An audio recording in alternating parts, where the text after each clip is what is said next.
Hari ini Kak Heni akan khotbah tentang sukses di usia muda. Pernah dengar istilah gini? Masa depan masih panjang. Anak muda kalau dikasih tahu bahwa masa depan itu masih panjang, mereka jadi nggak bijaksana dengan hidupnya. Karena dipikir, masih panjang. Mereka jadi buang-buang waktu. Nggak punya goal, nggak punya target, nggak punya visi. Nggak serius belajar. Sekolah nggak sungguh-sungguh. Kuliah nggak kelar-kelar. Akhirnya nggak bangun apa-apa. Dan yang paling parah, menyia-nyiakan kekuatannya. Mazmur 90 ayat 12 bilang gini, ajarlah kami menghitung hari-hari kami sedemikian, hingga kami beroleh hati yang bijaksana. Firman Tuhan ngajarin kita gini, Mazmur Daud bilang, kalau kita mau punya hati yang bijaksana, kita mesti ngitung hari. Kita harus ngerti bahwa waktu itu sangat berharga. Kita nggak bisa jamin bahwa kalau kita masih muda, berarti hidup kita masih panjang. Siapa yang bisa jamin bahwa orang yang lebih tua umurnya lebih pendek? Nggak ada yang bisa jamin itu. Dan harusnya kita nggak buang waktu kita dengan sia-sia.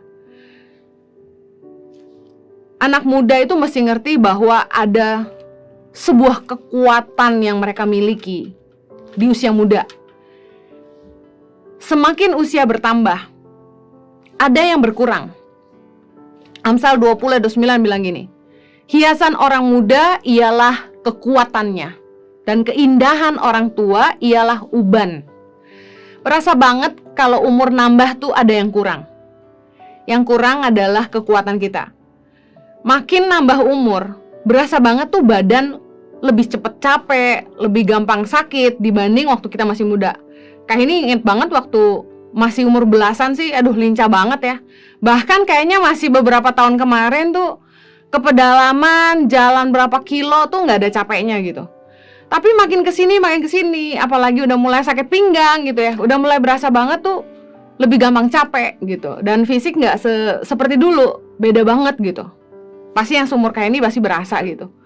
Nah waktu usia kita bertambah, kekuatan kita makin berkurang. Nah anak muda tuh harusnya mengerti bahwa usia muda itu, kekuatan itu menjadi sesuatu yang berharga. Masalahnya gini, kita tidak muda selamanya. Selagi kekuatan kita tuh masih penuh, kemampuan untuk mengingat aja masih banyak, CPU kita masih banyak ruang untuk mengingat dan belajar, harusnya kita bangun hidup kita. Jangan sampai sia-siain waktu kita dan gak bangun apa-apa gitu. Belajar dengan sungguh-sungguh, fokus tingkatin nilai kamu. Jadilah anak muda yang berkualitas.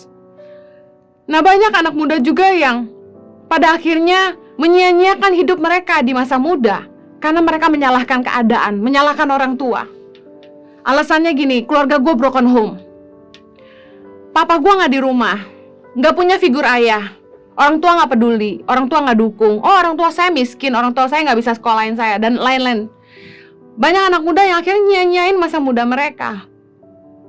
Gak jelas apa yang mereka kerjain dengan masa muda mereka, karena mereka tumbuh dengan victim mentality, nyalahin keadaan, nyalahin orang lain.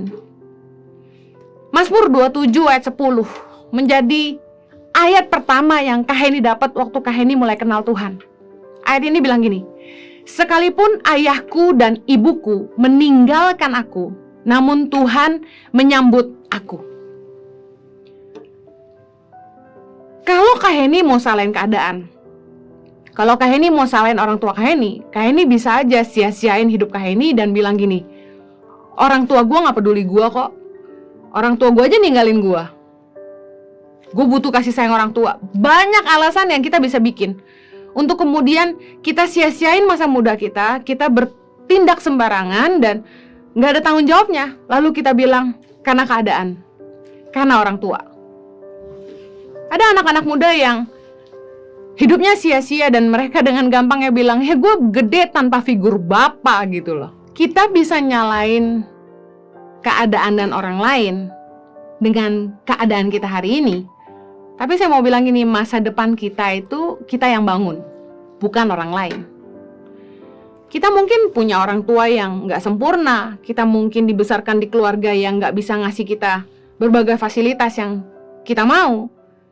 Tapi Masa depan itu nggak bisa ditentukan oleh keadaan dan apa yang orang lain lakukan sama kita. Keputusan kita menentukan masa depan kita. Kita mau bangkit dan berusaha mengejar mimpi kita, atau kita mau jadi orang-orang yang kalah. Don't grow victim mentality. Jangan terus pupuk victim mentality yang membuat kita selalu menyalahkan orang, selalu menyalahkan keadaan.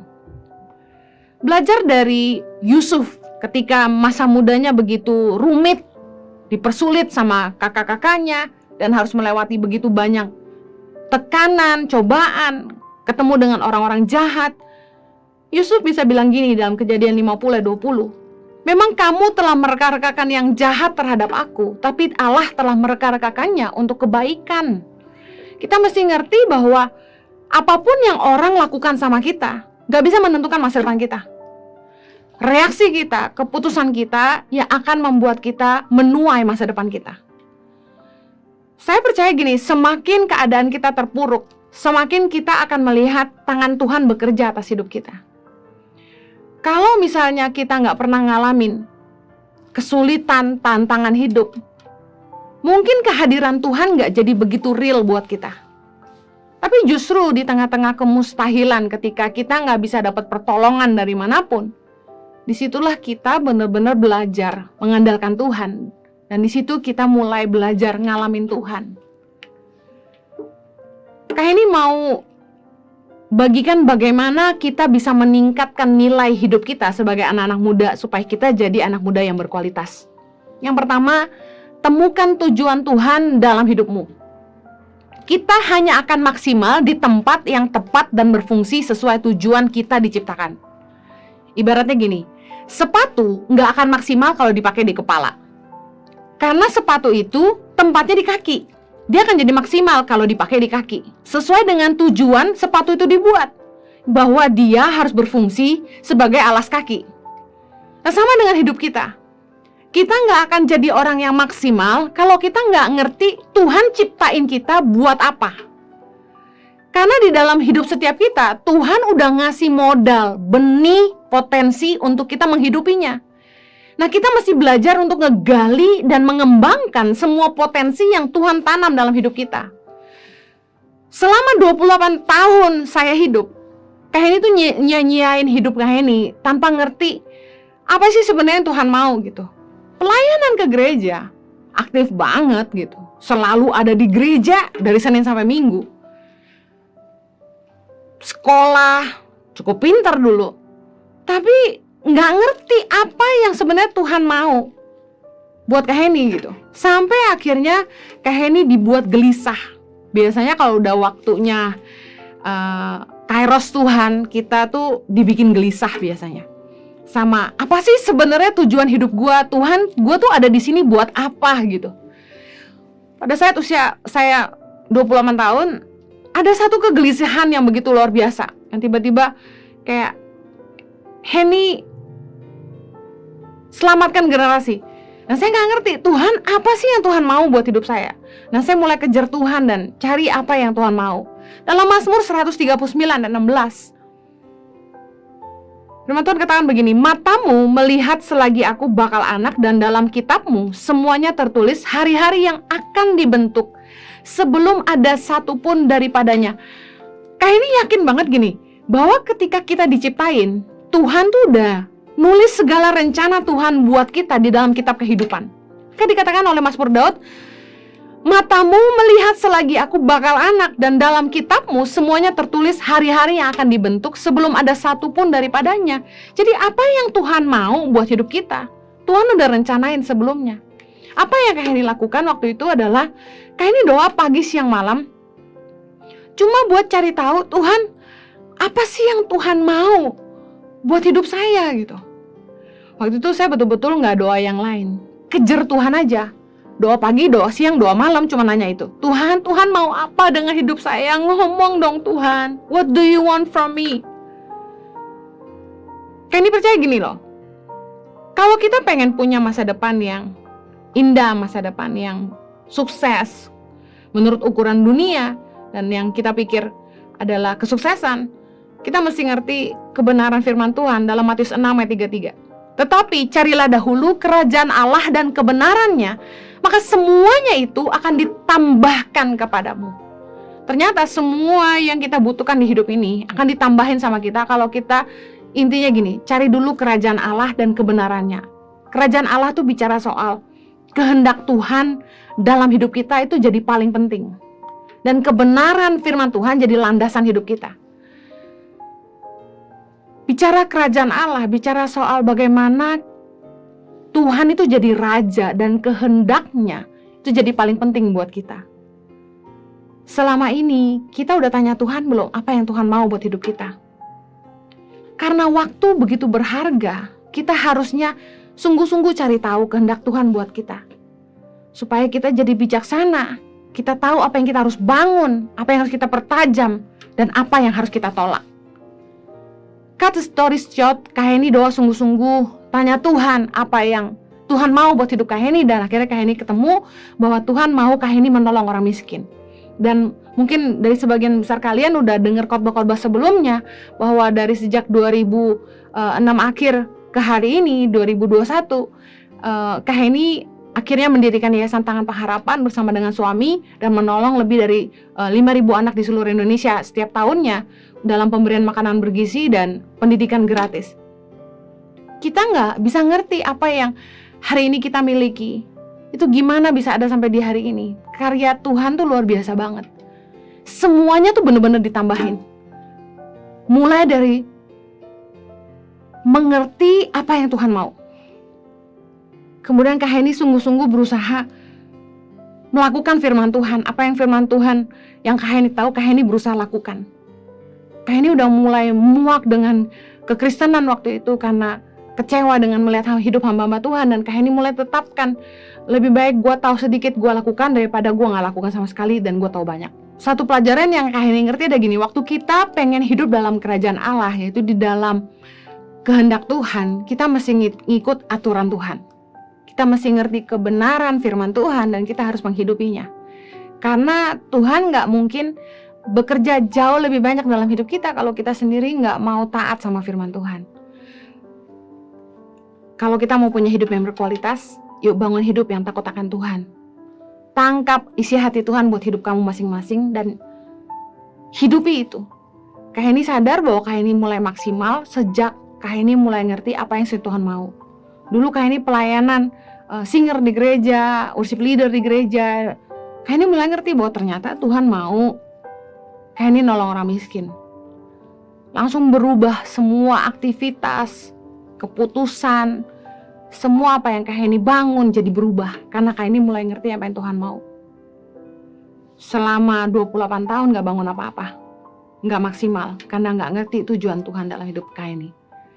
Kak Heni berdoa kalian juga ketemu sama tujuan Tuhan buat hidup kalian. Dan kalian juga maksimal di situ.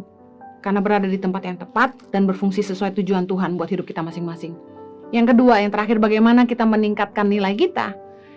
Bangun karya dan nama baik. Bicara soal karya, di situ ada kemampuan, keahlian, kepandaian. Bicara nama baik, ada karakter, perilaku, dan moral. Karya dan nama baik yang membuat kita tuh dipercayai dan dihargai lebih oleh dunia. Apa sih yang membuat sebuah barang jadi mahal? Brand dan quality. The brand speaks for itself. Begitu kita dengar satu merek, kita langsung tahu, oh ini mahal. Oh, barang ini kualitasnya bagus. Waktu orang sebut namamu, apa yang muncul di benak mereka? Itu brand. Ketika kita mulai bangun hidup kita, kita mesti ngerti bahwa karya kita yang akan menceritakan siapa kita. Karya kita bicara. Makanya waktu kita kerja, kerjalah dengan sungguh-sungguh. Do your works excellently. Jangan sampai ngerjain apapun sembarangan dan asal jadi. Karena ingat, karya-karya kita yang akan menceritakan siapa kita. Karya-karya kita yang akan membuktikan kualitas kita. Amsal 27 ayat 2 bilang gini, biarlah orang lain memuji engkau dan bukan mulutmu. Orang yang tidak kau kenal dan bukan bibirmu sendiri. Kenapa orang lain sampai muji kita? Kenapa orang-orang yang gak kenal kita sampai muji kita? Karena yang namanya branding, nama baik itu melampaui keberadaan kita. Orang mungkin belum pernah ketemu kita, tapi karya-karya kita bicara jauh lebih luas daripada keberadaan kita. Kita mungkin belum pernah ke Amerika, kita mungkin belum pernah ke Eropa, tapi orang-orang Indonesia di Amerika dan Eropa sudah pernah dengar tentang kita. Itu artinya karya kita yang akan menceritakan siapa kita. Pastikan kita jaga yang namanya nama baik. Kalau kita ingin dipercaya orang, pastikan karya-karya kita jaga kualitasnya dan kita jaga nama baik. Seperti the brand speaks for itself. Begitu orang sebut namamu, pastikan yang muncul di pikiran orang adalah hal baik tentang kamu. Amsal 22 ayat 1 bilang gini, nama baik lebih berharga daripada kekayaan besar. Dikasihi orang lebih baik daripada perak dan emas. Kenapa nama baik lebih berharga daripada kekayaan besar? Karena kekayaan yang besar yang mungkin orang tuamu bisa tinggalkan bisa habis. Tapi nama baik itu nggak bisa dibeli dengan uang. Nama baik yang kemudian membuat kita punya peluang untuk mengerjakan jauh lebih banyak. Bisnis-bisnis yang sudah jalan bertahun-tahun tetap eksis hari ini karena nama baik. Akhirnya dinikmati turun-temurun. Ada satu hiasan dinding di rumah saya bertuliskan begini, work hard until you no longer have to introduce yourself. Bekerja keraslah sampai kamu nggak perlu memperkenalkan dirimu. Artinya gini, karya-karyamu membuat kamu begitu dikenal sampai kamu nggak perlu ngenalin diri kamu sendiri lagi.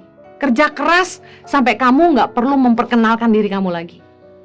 Keahlian dan pengetahuan bisa dipelajari, tapi kekuatan mental yang kuat itu ditempa oleh badai dan tekanan dalam kehidupan. Makanya anak muda kayak ini mau pesan, jangan takut susah. Ratapan 3 ayat 27 bilang gini, adalah baik bagi seorang pria memikul kuk pada masa mudanya. Kayak ini mau bilang gini sama anak-anak muda yang kalian terpaksa harus kerja sejak kuliah. Percayalah bahwa tekanan yang kamu hadapi di masa muda itu akan mendatangkan kebaikan buat kamu di masa depan. Kamu akan jadi orang yang punya mentalitas yang lebih kuat. Kamu akan jadi orang yang punya daya tahan yang lebih kuat. Ada orang-orang yang baru dimarahin sedikit udah cengeng banget. Baru ditegur udah mau resign. Mentalnya nggak kuat. Jiwanya nggak kuat sama tekanan. Salah satu kriteria yang baik di dalam CV ketika kamu melamar kerja adalah ketika kamu menuliskan mampu menghadapi tekanan. Orang-orang yang berkualitas punya daya tahan terhadap tekanan, nggak gampang menyerah. Tantangan selalu ada. Kalau kita gampang nyerah, kita lemah, kita nggak akan jadi orang yang bisa dipercaya. Kalau kita mau diangkat jadi pemimpin dalam tim kita, kalau kita menjadi tim leader di tim kita, jadi pemimpin atas orang-orang di bawah kita harus jadi orang yang kuat, yang bisa menghadapi tekanan yang jauh lebih kuat dibanding orang-orang di bawah kita. Karena begitu ada masalah, pemimpin yang harus maju.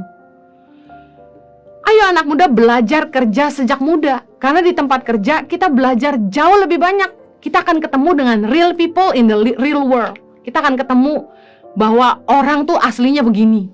Dunia tuh aslinya seperti ini. Makanya kalian akan bilang gini, welcome to the real world. Karena ternyata keadaan di dunia nyata itu jauh lebih parah dibandingkan teori di sekolah. Bangun sesuatu tuh butuh waktu. Kalau kita mau mulai dari muda, bekerjalah sambil kuliah. Kita punya waktu lebih banyak dibandingkan mereka yang baru mulai kerja di usia 30. Kalau kita mulai lebih awal, kita akan sukses lebih cepat. Kalau orang lulus kuliah baru cari kerja, kamu mungkin sudah jadi supervisor atau jadi manajer waktu kamu lulus kuliah. You are one step ahead dari teman-temanmu karena kamu udah kerja sambil kuliah. Saya tantang Anda anak-anak muda, mampulah berdiri di atas kakimu sendiri sebelum usia 30. Kenapa tidak? Sukses sebelum usia 30. Kenapa tidak? Kalau kita tahu bahwa bangun sesuatu butuh waktu, mulai sedini mungkin. Ada pepatah bilang gini, charisma will bring you to the top, but character will maintain you on the top. Artinya gini, kemampuanmu akan membawa kamu ke puncak, tetapi karaktermu yang akan mempertahankan kamu ada di puncak. People must be able to look up on you. Kalau kita mau punya nilai lebih, kita harus punya karakter, attitude, dan moral. Orang harus bisa respect sama kita. Kita harus bisa jadi teladan buat mereka. 1 Timotius 4 ayat 12 bilang gini, jangan seorang pun menganggap engkau rendah karena engkau muda. Jadilah teladan bagi orang-orang percaya dalam perkataanmu, dalam tingkah lakumu, dalam kasihmu, dalam kesetiaanmu, dan dalam kesucianmu. Banyak kali kita nggak suka dipandang rendah, tapi tahukah Anda bahwa kalau kita nggak mau dipandang rendah, kita harus bisa jadi teladan buat yang lain.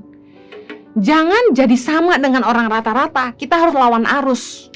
Kita harus bisa set a standard, sehingga orang bisa lihat kita. People can look up on you.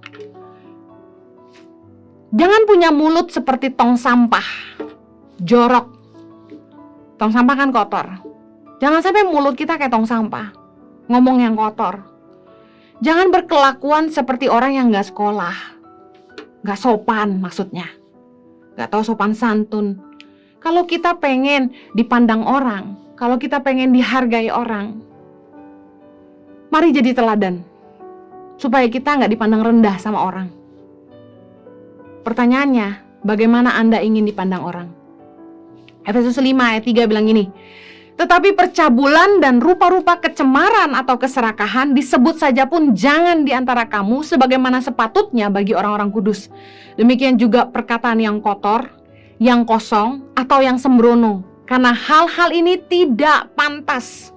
Tetapi sebaliknya, ucapkanlah syukur. Setinggi apapun kamu bisa naik, itu tergantung dari sikap hatimu. Kalau kamu mau belajar rendah hati, terima teguran, kamu akan jadi lebih baik. Kemampuanmu akan menghantar kamu ke atas. Tapi apa yang bisa mempertahankan kamu ada di atas adalah karaktermu, jaga hidupmu, jadi teladan buat orang lain. Kalau kita pengen dihargai orang, pastikan kita juga bisa dihargai sama orang lain. Oke, anak-anak muda, tingkatkan nilaimu. Pastikan kita menemukan tujuan Tuhan buat hidup kita supaya kita maksimal di situ. Bangun karya dan pertahankan nama baik. Ingat, karisma akan membawa kita ke atas, tapi karakter yang akan membuat kita tetap ada di atas. Tetap semangat, mari kita berdoa. Bapa di sorga, tolong kami supaya setiap kami anak-anak muda boleh bangun hidup kami jadi berkualitas. Kami boleh meningkatkan nilai kami. Kami nggak buang masa muda kami dengan sia-sia, dan kami nggak menyalahgunakan kekuatan yang Tuhan kasih buat kami untuk perkara-perkara yang nggak membangun apa-apa. Tuhan beri hikmat buat anak-anak muda supaya mereka nggak sia-siakan hidup mereka, tapi mereka sungguh-sungguh mengasah, mempertajam setiap potensi yang sudah Tuhan tanam dalam hidup mereka. Pakai mereka Tuhan, biar kiranya rencana Tuhan boleh digenapi sempurna buat hidup mereka masing-masing. Demi nama Yesus kami berdoa. Amen.